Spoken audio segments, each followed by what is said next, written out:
To King Klavan the First, Lord of all that is satire. First, I wanted to thank you for your show. For the last 2 years, I was homeless and sleeping in a car due to a horrifying childhood and one poor life choice. Some of my only brief moments of joy at the time were listening to downloaded episodes of your show on an old phone as I worked my way out of my situation. Now I have worked my way to prosperity in my early 20s and have a good life, but live in constant fear at the irrational thought of having everything taken from me like it was before.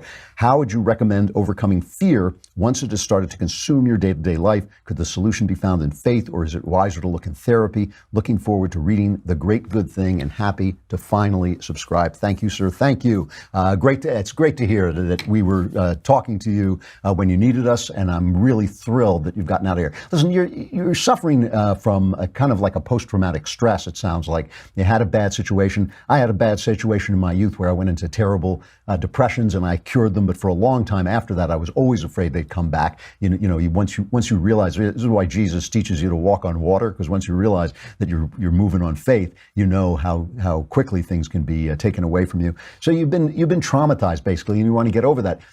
I don't see why you have to choose between faith and therapy. I think both are really good systems.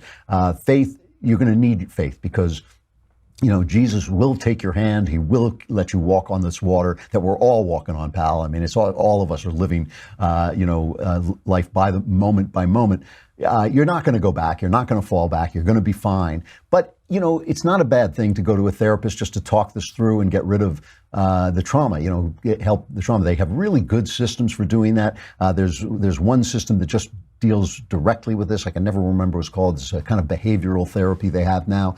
But basically, you're dealing with post-traumatic stress. And it wouldn't be a bad thing if you had a horrifying childhood to talk about that too. Mental health is mental health, and God will help you and support you in getting mental health. But we also have doctors. You don't turn to God and say, cure my kidney stones. You go to the doctor and you pray to God that all will be well. And that's the way it works. And so I don't think you should limit yourself to only one.